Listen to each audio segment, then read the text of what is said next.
Hey everyone, Mark Holloway, CEO of Meridian Medical Staffing here in Denver. Hey, I want to talk to you a little bit about a video we did last week. Got a lot of good feedback from it. We had a video we posted that really said what to be careful of when it comes to the IRS and your tax-free portion. And what we were basically saying was, be careful when a company offers you an hourly rate that is your tax-free dollars is based upon that hourly rate, because it can obviously go higher than what the government allows you to take tax-free in that particular county.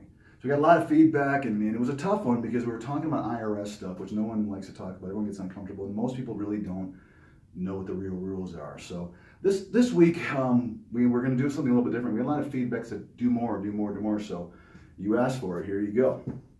This week I want to talk about another real big trend.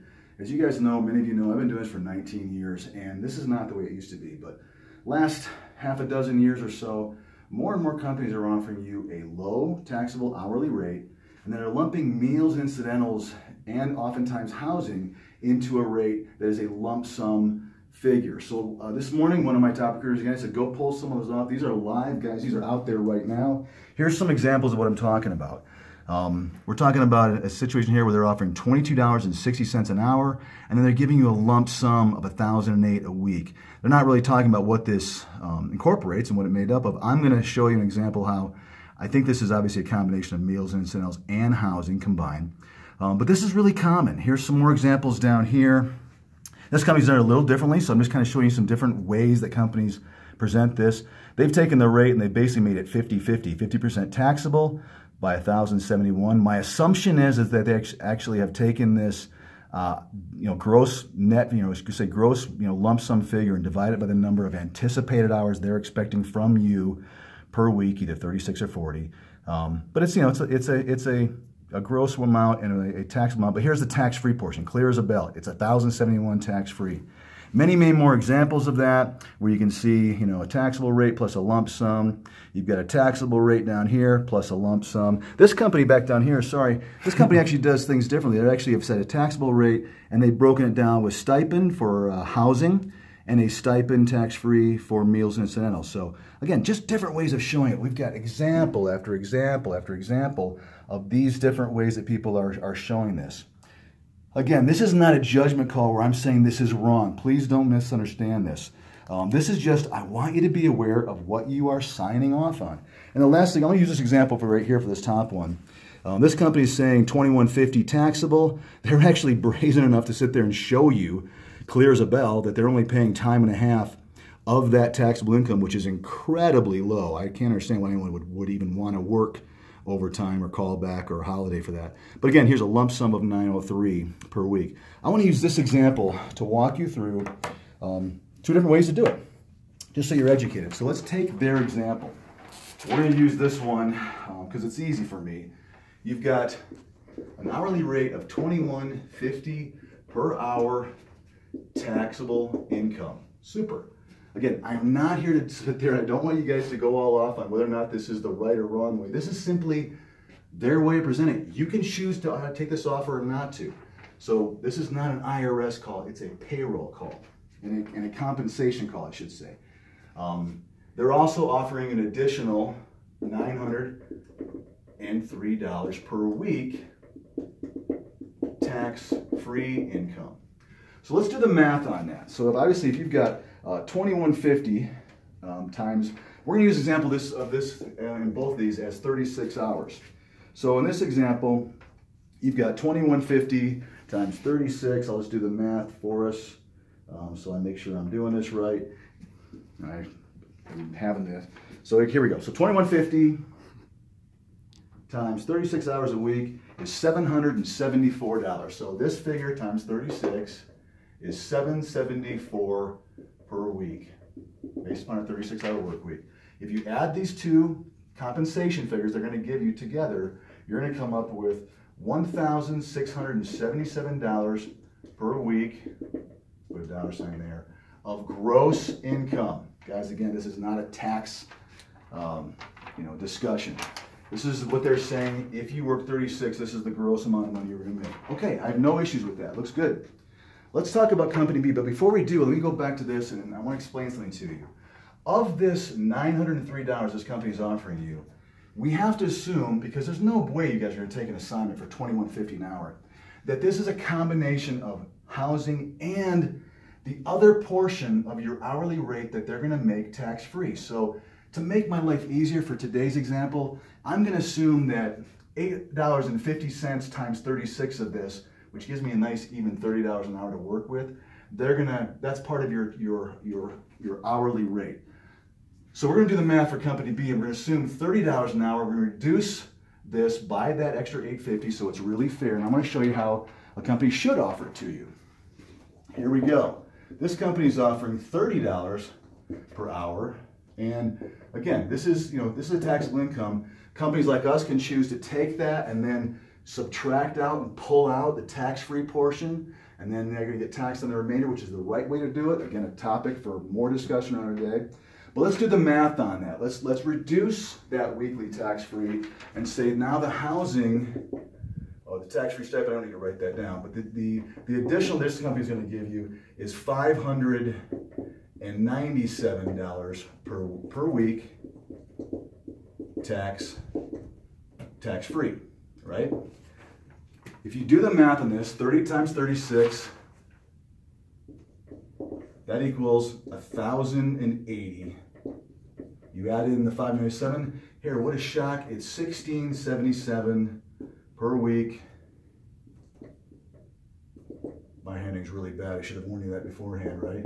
Gross income. So, lo and behold, no difference.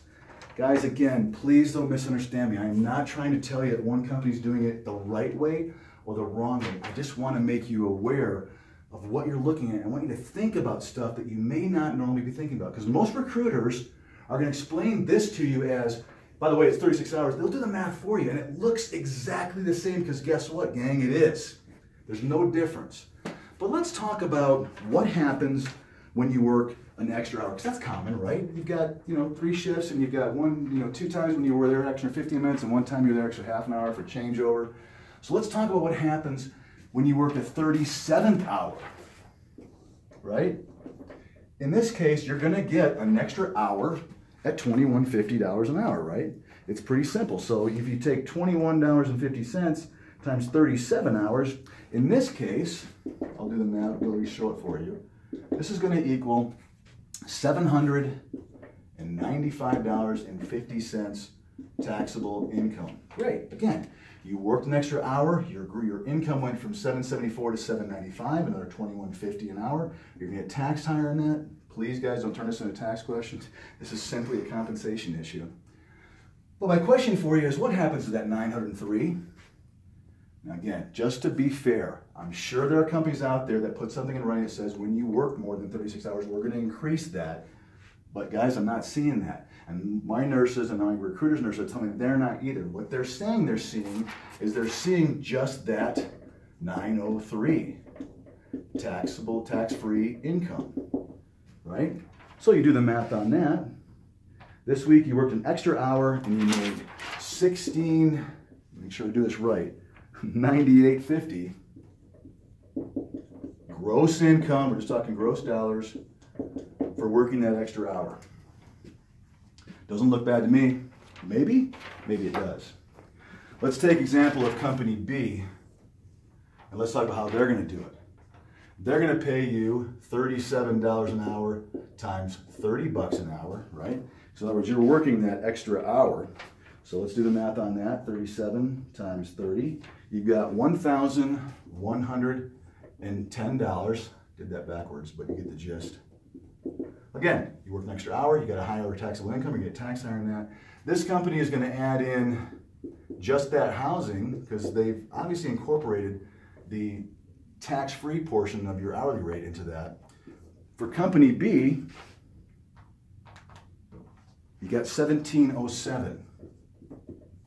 And all I want to point out to you is that you didn't just make $21.50, you made the other $8.50 of that 30, and because you worked an extra hour, you got paid. Now, again, it's not a lot. It's $8.50. It is what it is. But let's do the math. What if it was 4 hours a week? What if you had a hospital where you had it took you a long time to get out of there, or they didn't let you take a lunch? And let's just say that you worked 4 hours extra week and you worked a 40-hour work week. On just that $8.50, So you guys know, you multiply that times 4 hours a week, times 13 weeks, you're talking about $500 that it's not stealing. I know some people got in trouble for using the word stealing, but you're not getting it. So let's just say your agency just kept that $500-ish of money that this company paid you. This company kept it, that company paid you. You multiply that by 4 assignments a week, you got $2 grand that just miraculously stayed with this company. So be careful of that, because it is your money. And when you sign off on a compensation package and an offer, you should really think about the what ifs. And here's another really big zinger on this one. I referred to it earlier. This company says very clearly they are offering time and a half of just the taxable portion only. And a lot of nurses have said, well, that's the industry standard. It may be, but there are a lot of very good companies out there that don't do it this way. And again, this is not self-promotion. Look for a company that's going to tell you, in this case, instead of making, what did they say, $32.25 an hour, which is time and a half of that, this company, I would hope, like we do, is going to put in writing that you'd be making $45 per hour for anything over 40 hours or anything over 8 hours daily in California. That's a much more significant difference. Instead of making, 32, whatever I just said, 32.25, you're making 45. That's $12.75. If you're the kind of nurse that works a lot of overtime, look for a company that's going to give you the compensation that justifies that extra hour. You guys all know that most agencies fix costs, which have to do with insurance, have to do with your travel reimbursement, have to do with your housing, don't increase when you work 48 hours, right? Last time I looked, it doesn't cost the agency more money to pay for your housing or to give you a housing stipend, which should be the same just because you work more hours. But they somehow are keeping a huge portion of your hourly compensation. So what I'm telling you guys is, make them honest. Look for a company that's going to do this. Now again, not to beat up companies. A lot of people said there's some really good companies, we'll call them the bigger companies, that this is the way they do it. But guys, they may have an assignment in a location that you have to be in, and they're the only company that has it because they're so big. There's nothing wrong with this. It's just, I want you guys to be aware this is your decision. So think about this stuff. When it comes to the way that you're presented an offer, pause, take a deep breath. I've said it many, many times.